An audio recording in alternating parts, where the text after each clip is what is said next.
श्री शिवाय नमस्तुभ्यं। जय श्री राधे प्यारी बहन और माताओं।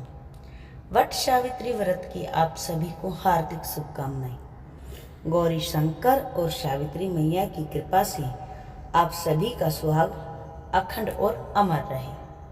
आप सभी के लिए यही मंगल कामना करते हैं।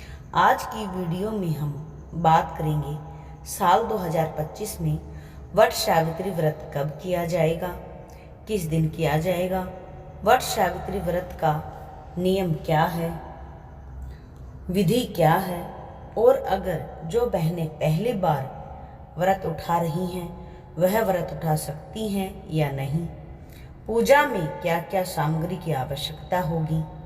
संपूर्ण जानकारी के लिए वीडियो को पूरा देखें और प्यारी बहनों चैनल को सब्सक्राइब कर लें। हिंदू धर्म में वट सावित्री व्रत का बड़ा ही महत्व होता है।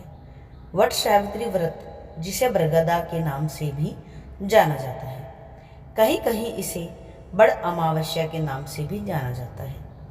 वट सावित्री व्रत सुहागिन महिलाएं पति की दीर्घायु, अच्छे स्वास्थ्य और उन्नति और अखंड सौभाग्य के लिए करती हैं। वट सावित्री व्रत ज्येष्ठ मास की अमावस्या तिथि पर ही किया जाता है। पौराणिक मान्यताओं के अनुसार सावित्री ने अपने पति का प्राण यमराज से छुटाया था और उन्हें जीवन दान दिलाया था। जिस स्थान पर सत्यवान को जीवन दान मिला वहीं वट वृक्ष भी था।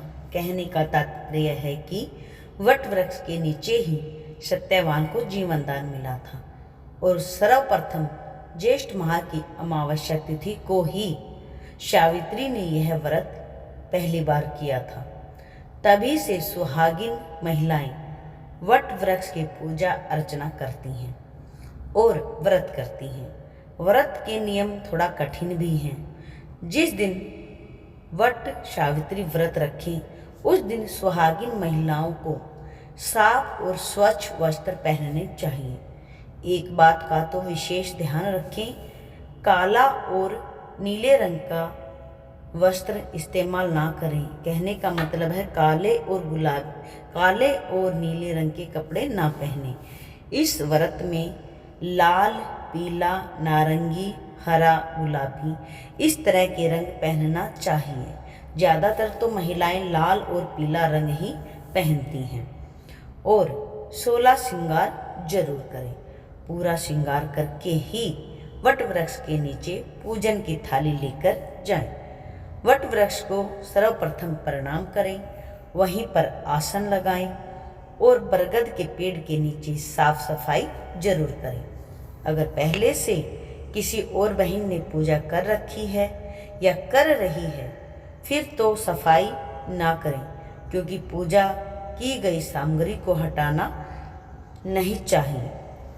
आप स्वच्छ जल से वट वृक्ष को सींचें और जो आसन लगाया है उस पर बैठ जाएं। मिट्टी से गौरी गणेश बनाएं, सत्यवान सावित्री की प्रतिमा बनाएं और हाथ में अक्षत पुष्प लेकर अपने व्रत का संकल्प लें। संकल्प लेते समय भगवान से प्रार्थना करें, हे भगवान गौरी शंकर सावित्री मैया, मैं वट सावित्री व्रत कर रही हूँ, कृपा करें मेरा व्रत निर्विघ्न पूर्ण हो, मेरे पति को अखंड स्वस्थ और दीर्घायु दें, मेरे पति की रक्षा करें, मेरे सुहाग की रक्षा करें, मुझे शक्ति दें, मैं इस व्रत को निर्विघ्न पूरा कर सकूं, मेरे को अखंड सौभाग्यवती का वरदान दें। फिर अक्षत और पुष्प को बरगद के पेड़ की जड़ में छोड़ दें। फिर आपको गौरी शंकर, सत्यवान सावित्री और बरगद के पेड़ की पूजा करनी चाहिए। पहले जल अर्पण करें, फिर रोली चंदन लगाएं, पुष्प चढ़ाएं, सिंदूर लगाएं और ऐपन से वट वृक्ष की जड़ पर थाप लगाएं। अगर घर पर पूजा कर रहे हैं तो पत्तों पर ऐपन के थाप लगाएं, धूप लगाएं, दीपक लगाकर अर्चना करें, मिठाई फल चढ़ाएं, मिठाई में आप पूड़ी, गुलगुले और जो आपके घर बनता है, जो आपकी घर परंपरा है, वो चढ़ाएं। फल चढ़ाएं। फल में खरबूजा, आम, सेब, संतरा, जो भी आपके पास है वो चढ़ाएं, भोग लगाएं। वस्त्र चढ़ाएं, सुहाग की सामग्री चढ़ाएं और वट वृक्ष का एक पत्ता अपने बालों में अवश्य लगाएं। भूल ना जाएं। पूजा करते समय कई बार हमें ध्यान नहीं रहता है, यह हमें अपने बालों में जरूर लगाना है। गहने की तरह ही से भी अपने बालों में सजाना होता है। पूजा में भीगे हुए काले चने का विशेष प्रयोग होता है। एक दिन पहले ही काले चने भिगोए जाते हैं, जो हमें पूजा में प्रसाद में चढ़ाने होते हैं। वही प्रसाद हम पति को भी देते हैं और खुद भी खाते हैं।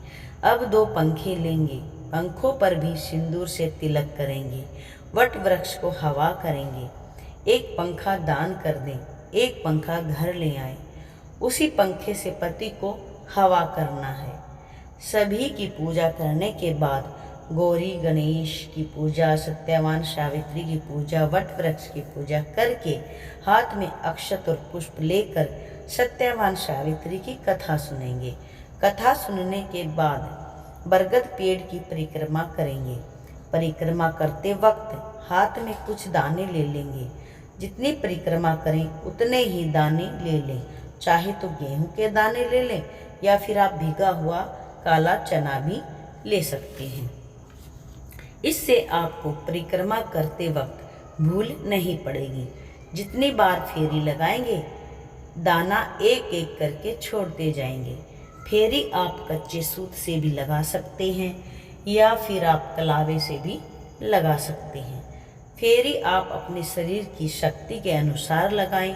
चाहे तो 7 फेरी तो लगानी ही हैं, चाहे उसके अलावा आप 21 लगाएं, 31 लगाएं, 51 लगाएं या 108 लगाएं। पूजा संपन्न होने के बाद दक्षिणा आपको जरूर रखनी है और फिर जो सामग्री आप चढ़ाई हैं या तो किसी को दान दे दें, अगर वहाँ कोई है तो आप उसे दान दे दें, नहीं तो आप घर लाकर किसी मंदिर में भी दान कर सकते हैं। या कोई आपके यहाँ कोई ऐसा बुजुर्ग है जो आपकी पूजा की सामग्री को ले ले, आप उसे भी दे सकते हैं, उनके चरण छूकर उनसे आशीर्वाद ले सकते हैं। कहीं कहीं तो व्रत को निर्जल भी रखा जाता है और कहीं कहीं व्रत के बाद कुछ चाय वगैरह भी ले लेते हैं।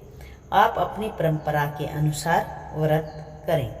पारण करते समय काले चने से ही पारण किया जाता है या फिर बरगदा की कोमल कोमल सी कोपल खाकर भी व्रत का पारण किया जाता है।